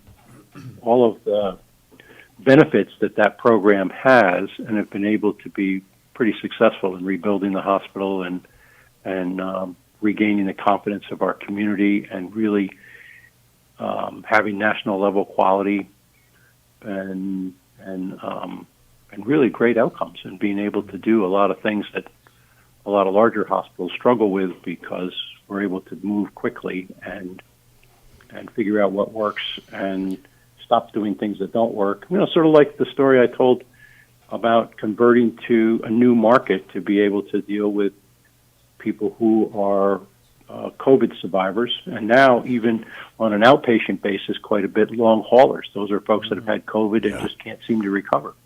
You know, and So Steve, that's the kind of programs that we're doing. There really is something to say about the treatment that you receive in smaller hospitals. I'm going down to Sloan and New York Presbyterian, and they're wonderful hospitals, but there is a feeling of an assembly line. You're a number. You're a number, and you don't get that in the more local hospitals. Now, Ellenville, is it a standalone? Are you affiliated with Westchester like Kingston and Benedictine is, or how exactly do you survive if you don't have that relationship? Well, that's a good question, Don. Well, I've stumbled upon finally a good question. We used to be part of the Westchester system, just like the hospitals in Kingston are today. Okay. But we fired the owners and took it independent, and so we don't have any safety net. But I would say we have nobody holding us back either. No, that's such a good point. We can respond quickly to tactical issues like being able to address COVID that other folks aren't really able to think of things like that because they're locked in a paradigm of what the parent wants. Absolutely. Yeah. Feeding the parents. So we're feeding ourselves and being responsive to what our community needs are. And that sometimes is lost in these large health networks where there is, this is controlled by Westchester, which is a fine organization, and they're certainly doing what's best for their organization. But that means feeding the mothership and consolidating services, and that makes sense. If you're a business person, you want to consolidate, be more efficient, effective, and all of that. But it means that sometimes you consolidate services in one hospital instead of another, so the breadth of services is reduced. And that's sort of what happened here in Ulster County. Steve, talk about the work you've done in the substance abuse area. I think that's, I was very impressed with critical. The last time we had Steve on. I mean, it's important to talk about that again. I think that's really a key service for the community. Okay, yes. Well, thank you for bringing that up. We have, before COVID, we had our largest public health crisis was the opioid epidemic. Mm-hmm. And that has been kind of masked because everybody, COVID is sort of taking all the air out of the room, and that's all we can think about is COVID this and COVID that. But at the same time, 70,000 Americans die from overdoses every year. And yes, it's not 500,000, but it's been every year for quite a while. Yeah, it's a big number. Nobody that I know doesn't know somebody who isn't here anymore as the result of that epidemic. Correct. So we've been working on that for about 7 years or 8 years, and we reduced the opioid administration in our emergency department by about 95% because the way that people get onto opioids, become addicted, in many cases are from overprescription of narcotics. And so the source of the problem for a long time has been in healthcare. Changed our ordering patterns and are not part of that problem anymore. And a lot of other folks have really adopted similar protocols. So I think that over time, I feel if we can stop the growth of it and then maintain people till they can come around to accepting treatment and not be addicted anymore. I mean, they will probably still be addicted, but they will be able to maintain that with with products like Suboxone, which are designed to maintain the craving, so the person doesn't go into withdrawal, but they don't get high either, so they can go back to work, they can repair their relationships. We've done a lot of work in this space. All of our ER providers are waivered to induce people with Suboxone, and we have many providers that we then channel people to, like the Institute for Family Health, Step One, Catholic Charities. We have many partners to help with the longitudinal recovery, and we've really had a lot of success with that. In fact, in 2019, our work was significant in changing the number of deaths in Ulster County, and it was that's reduced amazing. by 41%. I'm sorry, what was the reduction, Steve? Yes, it was a reduction of 41%. 41% is significant. Yeah, that's great. That is really huge. Saved a lot of lives. I have to say, regrettably, that with COVID taking over and distracting everyone from that the death rate went back up in 2020. Yeah, no, it's still an So issue. the problem's still there. But good for you, and your team for being proactive about this and trying to be part of the solution to this instead of just. It's easy for hospitals just to sit back and accept whatever patients they get, and I don't know of any other hospital that's been proactive like you all have been down in Ellenville in this area. I mean, it's remarkable, really, and congratulations to you and your staff for being so upfront and out there about this. And now that we're complimenting you. Here comes Judge Williams. No. It's not the typical cross-examination. I believe I read somewhere, Steve, that you personally and the Ellenville Community Hospital won some type of a grassroots award. Is that? Oh yeah. Did I read that? Oh no! Don't say oh yeah. Now don't come on with the false modesty. What is that about? I think it came out sometime in June. Oh, did it? I was not aware. What is it? This Steve? year. All right. I'm almost embarrassed to talk about this. What? I can see the blushing over the radio signals. That award is for the person for each state who did the most to advocate for health care at the federal level. Wow. And I was the recipient of that out of all the So this is a personal award. hospital executives. That's a personal award. That's yeah. why he's a little. Well, He's a humility team- he's is a team nice, guy. but He's a team unfortunately, guy.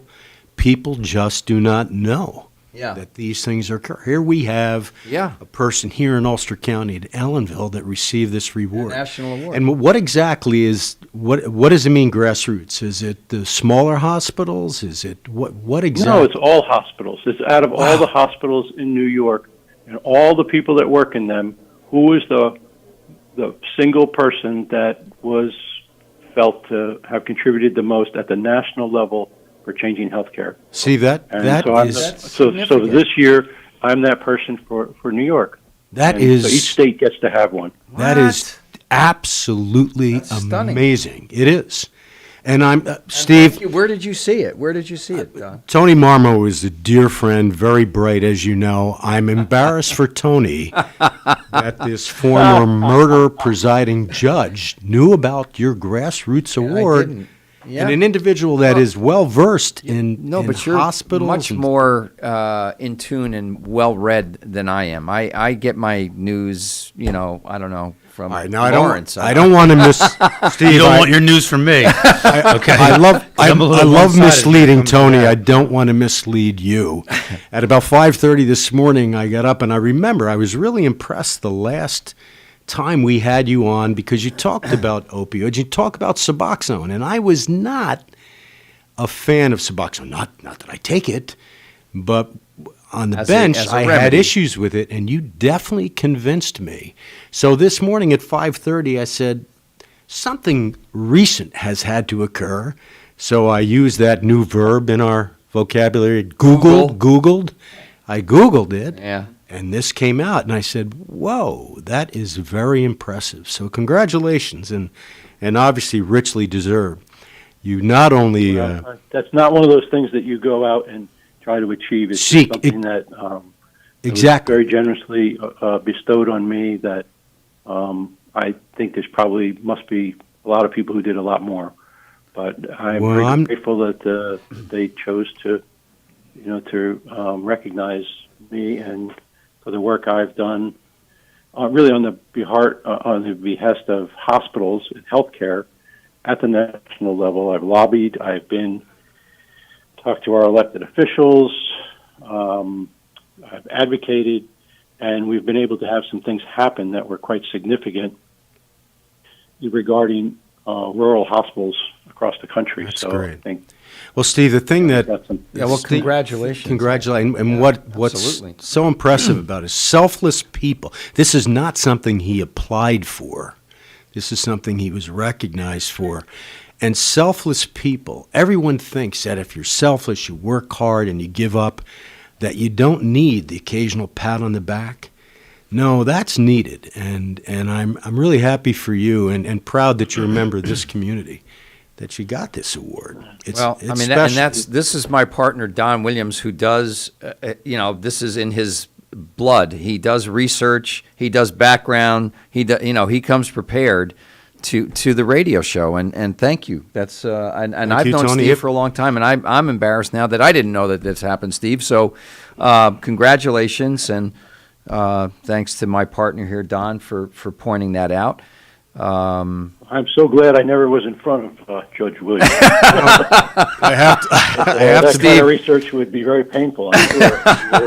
That was kind of, as you mentioned, common thread. That's a common thread of every lawyer in Ulster County. Yes. Oh, it was affectionately in the legal profession, they called it a hot bench. Now, that does not mean that I had a terrible temper, which occasionally I did, but it just means that you do the work. You don't piss them off. That's what that's all about. Well, that's okay. Steve, what are you doing for recreation these days? I know you used to do a lot of hiking, and you're still in fantastic shape. I mean, the guy is, he skis like a bandit down the hill. That's incredible. Do you kayak? Because we met a kayak builder. This morning. That's a vet from Afghanistan. What do you kayak? Steve? I don't kayak. No, it's too passive. I have a lot of things I don't do. I don't play golf. Of course, a lot of people don't play golf. Right. It's so or takes play so golf long. well. There's more people that don't play golf well. I don't do that. I'm a hunter, sportsman. I like to hunt in the fall. And in fact, tomorrow I'm going boar hunting. That's something I've never done. Boar, as in wild pig? B-O-R-E. B-O-A-R? Do we have a lot of wild boar? Pennsylvania. Okay. Yeah. I was going to say, but that's pretty dangerous stuff, is it not? Is it not wild boar that have those obnoxious sharp tusks, and they're not reluctant to charge? Listen, we all get our rush from one thing or another. I like to ski. I've skied with Tony. Maybe not as accomplished as him, but Steve may not look as good, but I get down the hill every time.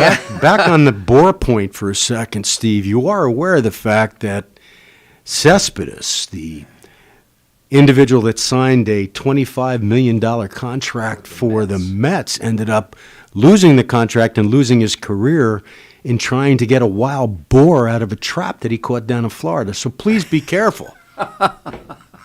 Wow.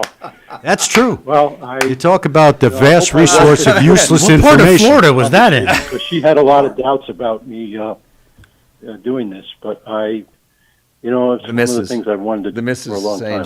Shouldn't be going boar hunting. Follow the missus' directives. Yeah. He tries. Yeah. We have about she 30... tells me something about trust your wife's judgment. Look who she married.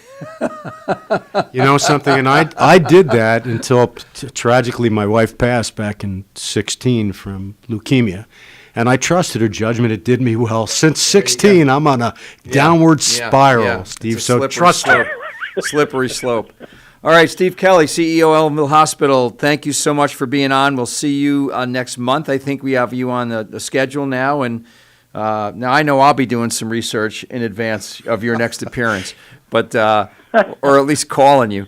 Thank you so much for being on. Thank you for the great job you're doing down in Ellenville. You're a great person, a great leader, and you are very humble and modest. So thank you for all you're doing. Thank you, Steve. I learned a lot when I worked with you, Tony. I learned a lot. Modesty probably wasn't one of those, though. Last week on a closing note, last week was my anniversary, 18 years in Ellenville.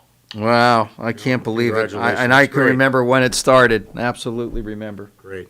Put me in, Long Coach. time ago, but- All right. All right. Thank you very much. See you, Simon. man. I Be well. appreciate the, God bless. You're listening to Kingston Community Radio on WGHQ Kingston. On your radio at 920 AM and 92.5 FM, and also online at mykcr.org. Hi, I'm Kelsey Grammer. Wounded Warrior Project supports injured veterans by connecting them with fellow warriors, by serving them through mental health and wellness programs, and by empowering them to live on their own terms. No one should face a battle alone. Join us at woundedwarriorproject.org. To battle is to fight, to struggle, to overcome, and ultimately for the Marine Corps, it means to win.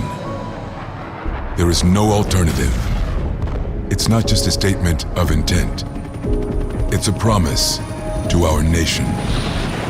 A promise kept for more than 2 centuries. A promise of the Marines. Long ago, you wouldn't think of galloping on a horse while doing calligraphy, and you wouldn't have attempted to ride your bike while typing a letter. Yet you think you can safely operate a multi-ton vehicle while texting? Behind the wheel is no place to multitask. If you want to BRB, drive now and text later. Lives depend on it. Visit StopTextStopWrecks.org, a message brought to you by the National Highway Traffic Safety Administration, Project Yellow Light, Noise, and the Ad Council. Hi, this is Jared Mans from the Spring Lake Fire Department, and I support Kingston Community Radio, and so should you.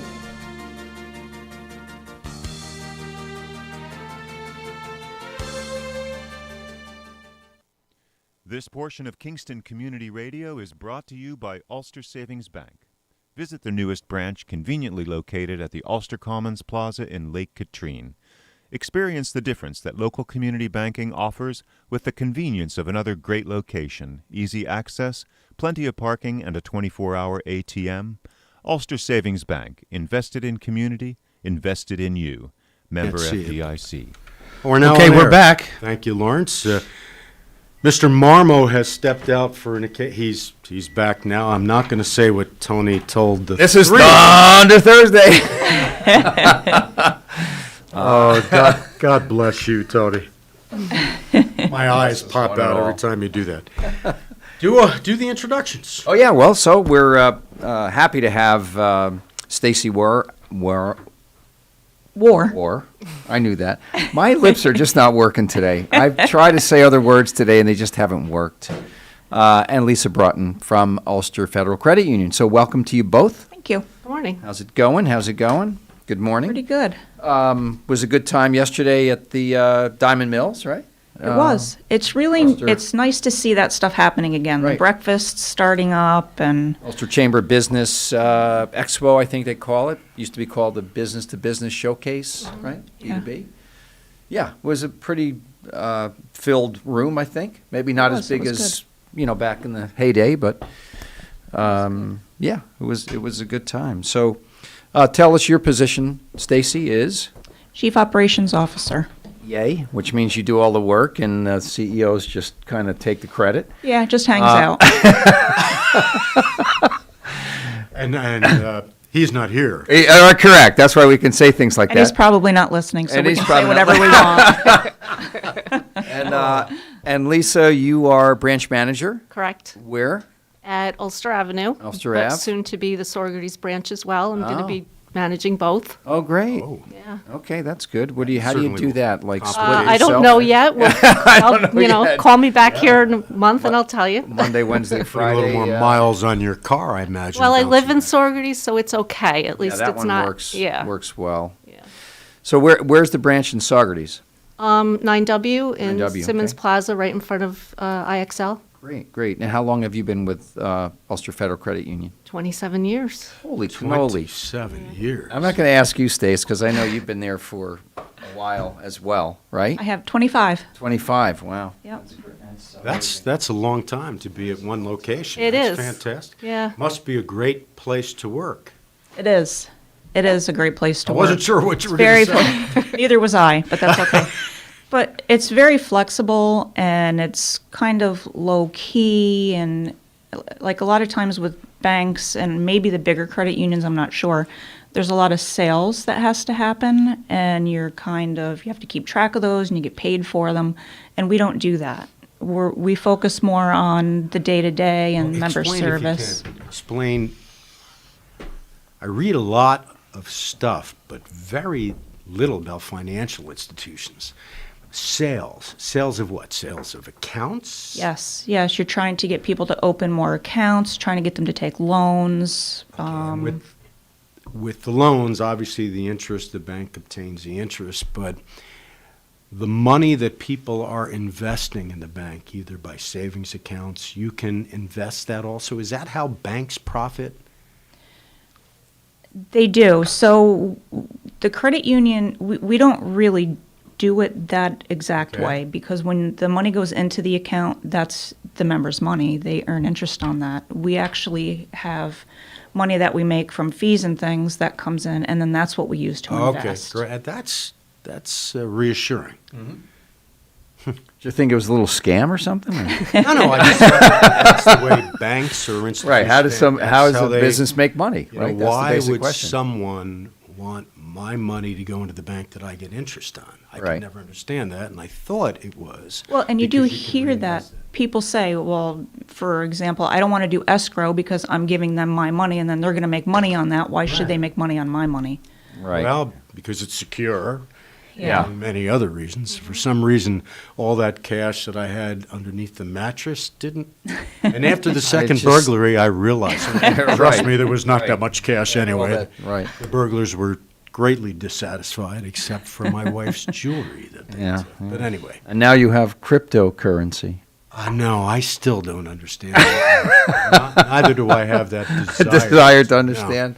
I guess you can make money on it. Bitcoin, is that- Bitcoin, Bitcoin. cryptocurrency? It's a little scary. It's Yeah. not real. It's Yeah. not tangible. So And there's no gold. all of a sudden one day electronic, right? It's all electronic. it is, and then all of a sudden one day, what? It's just gone. You don't have anything anymore. That's kind of don't know like how that my works. first venture into the stock market. Suddenly one day I didn't have anything anymore. Yeah. But that's We had a guest on last week who was talking about local Kingston currency called the Current. I don't know. We're gonna try to have that person on. Was that a gang member? That, No. It's drug money? it's a legit deal. You buy it and then you spend it locally with businesses and And shops. what is the and- benefit in buying it? Does it increase or? No, Here we're putting banks and No, credit I unions think out of that the business. point is to use money locally only. So it's only a motivation to spend locally. Correct. And only certain businesses. Well, What is the benefit of the person that is buying it? you're going to have to listen to the show. I No, was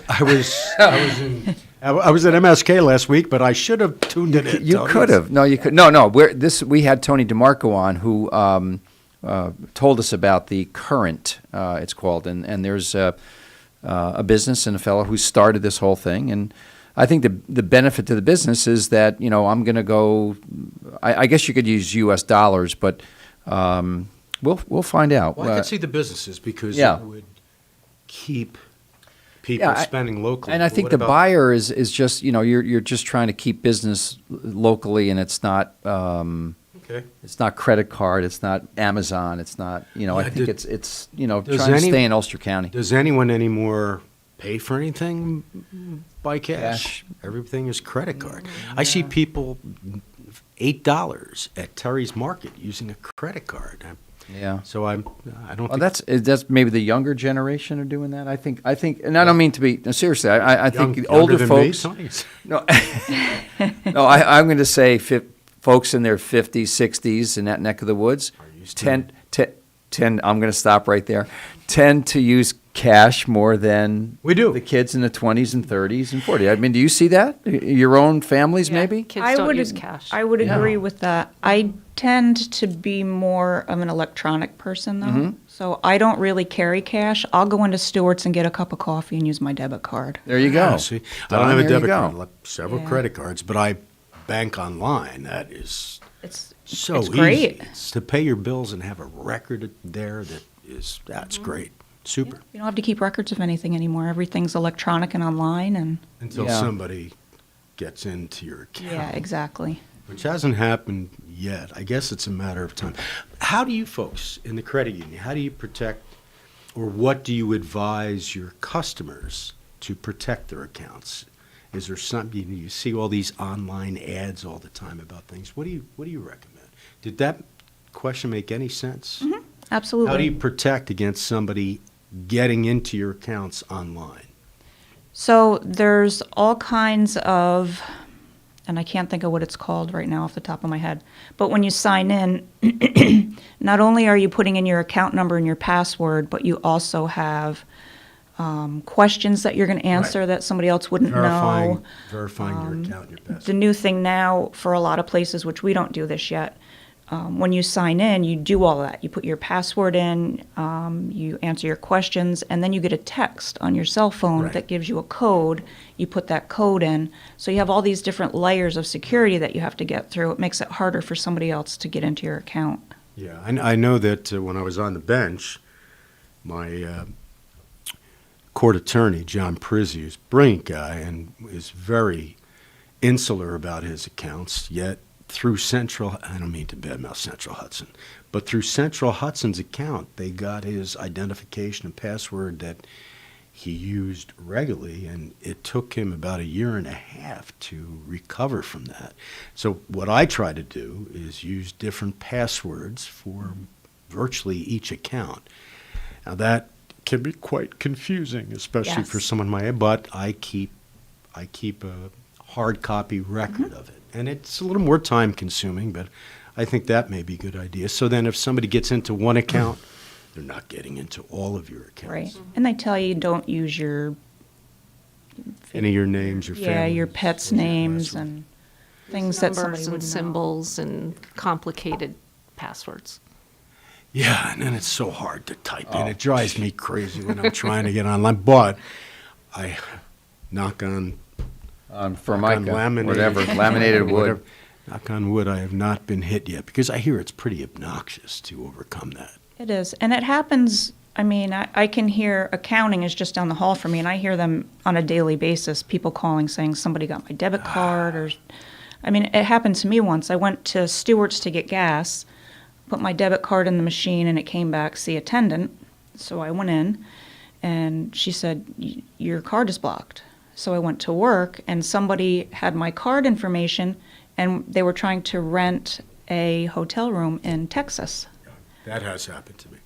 So through my credit cards. But it's great because the credit card, anytime, several different advertised companies, every time that there's a purchase that looks a little out of the ordinary, they contact you. Right. And then what's great is if it is not something you've authorized, just based upon your word, I didn't authorize it, they cover it. So debit cards, I'm not sure, has that same protection, does it? They It do. does? Oh, great. They do. Yeah, and there's zero liability. So if anything like that happens to you on a amazing. card, yeah. There you go. And how do you guys must have insurance to cover for that? We do.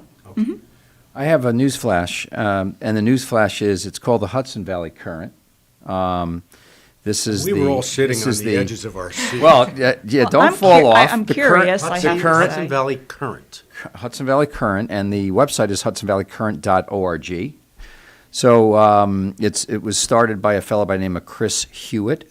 Chris owns Tilda's Kitchen and Market in the Midtown area.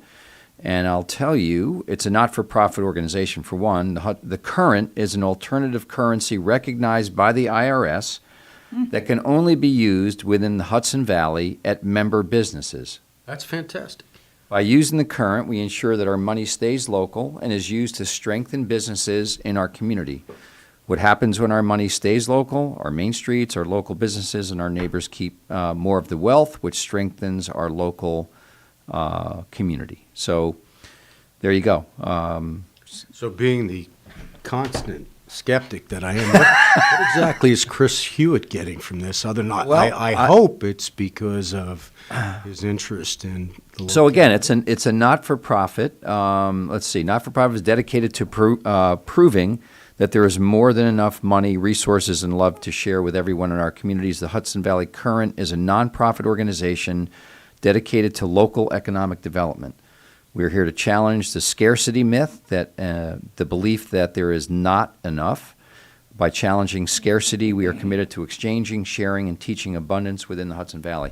And the money is very ornate, and there's a You a actually 1, get a a piece 5, of- a 10. Yeah, to actually get a piece of paper. So So something for your credit union to look there's at. it looks like a bee on there. There's a lot of cool little. I don't know what that thing is. An osprey, maybe. I don't know. And then what happens? What happens if people suddenly are not?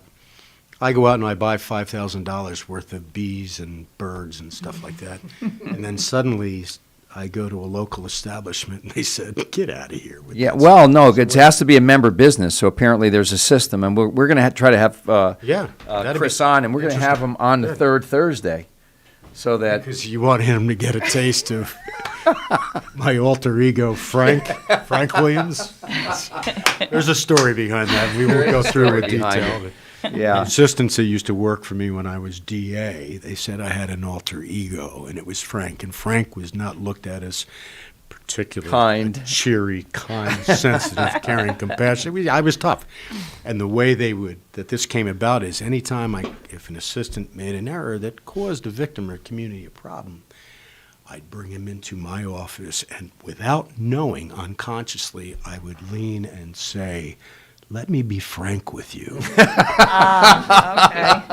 Makes sense. Or quite frankly, I'm not happy with what you've done. So that's, but you see the friendly bright sides. Oh, yeah. No, Chris Charming, Hewitt, charming, if you're charming. listening, and I Yeah. hope you are, Yeah. especially if he has a local interest. Yeah. Chris, it'll be gentle. I had the Yeah. DA in, and I threw him softballs. Yeah, you did. Tell me about the Ulster Federal. Tell us about the Hudson Valley Federal Credit Union and why people stay there so long.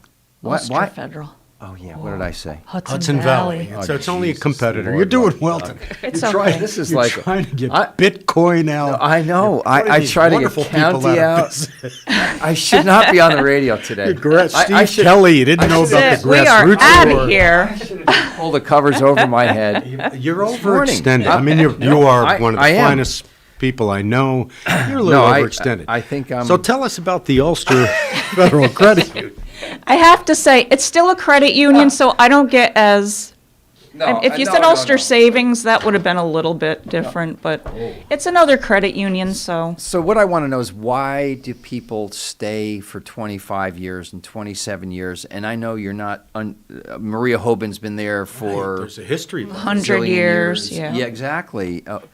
What is it? What is it about the place you think that distinguishes it from those other credit unions or other bank or no? So really, what's the secret? Is there some secret It's hard sauce? to say because I've never worked at any of those other places, so I can only speak for Ulster Federal Credit Union. But it's just a great place to work. We're like a family. We're small, so we all know each other. We know each other's families, their kids. And the members. We And the know members. most of our members, because most of our members are also very loyal and Yeah. been here forever. Yeah, You started out as a teachers union, right? Correct. Oh, really? That's the Correct. story. I Teachers was Credit not Union. aware of that. Yeah. Still affiliated with the teachers union at all? So it was Teachers Credit Union and Ulster Ulster County. County. And then they merged to make Ulster Federal Credit Union. And I used to go to the Ulster County Credit Union. It was down on, that goes to the plaza, Kingston Plaza. Is that still there? It used to be the Ulster County Employees Credit Union. And, but no longer, since I'm no longer employed by the county. But so that merged with the teachers. That's, Back I in the was day. not aware of that. That's Oh, How many and it- years ago was that? Was that in '94? Yes, that sounds right. It was before I came on as an employee. Yeah, early 90s. Did you not have a branch on, I can't remember what that drive is that leads to Kingston Plaza? Right by the now- fire. That's where we are That's now. where we are now. Thought so, Yeah. Yep, That's where I we used to are bank. now. Okay. Yeah, we were on Washington, Washington Avenue. Is that Dutch Village? Dutch Village Apartments, right in the Yes, front. It was way too small. And I banked there too. It was way too small for you. The one that is Yes. on Schwank Drive, much Much nicer. better. Nice How location. long was Rick Manti the CEO?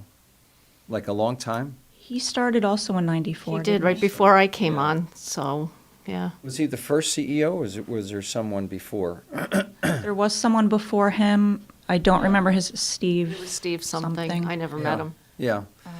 Because it's unique. Look, I mean, it's, you know, there's such, and Steve Kelly was talking about that too. At Ellenville Hospital, they don't have a whole lot of turnover either. And I guess, you know, the smaller places. Family is. Exactly. I mean, that's the similar, you know, everyone's watching out for each other, and it's. So now, for people that do not know the distinction between credit unions and savings banks, what is the major distinction? So the members own the credit union. They actually get to vote when there's votes for board members and things like that. That's huge. So, and we're also nonprofit. So anything that we make goes into rates for members, services. But you don't have to be an employee of Kingston Teachers. Not anymore. Or Ulster County. Anyone can go. Okay. Now it's Ulster County. And it was anyone that lives in Ulster County, or is it Ulster County employees? It actually lives, works, worships, attends Because school. at the time that I was a member, it was only, I think, for Ulster County employees. That was a long time ago. Yep. The worship part is always interesting to me, because I guess if you live in Greene County and your church is in Ulster County or your synagogue is in Ulster County, I mean, that's so random, you know, in terms of why would they pick worship. I would like you to know. answer that. I really don't I know. It's just odd. kind of weird. You know, I'm in Dutchess County, but I come to a church here so I can be a member of the credit union. It's pretty random, right? Don't you think? It does. It's kind of. I've never actually given it much thought. Right. That's for obvious reasons.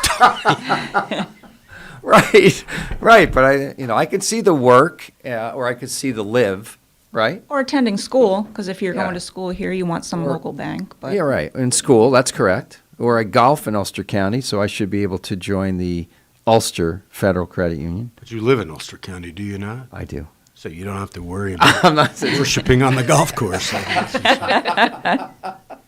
So that's a huge distinction.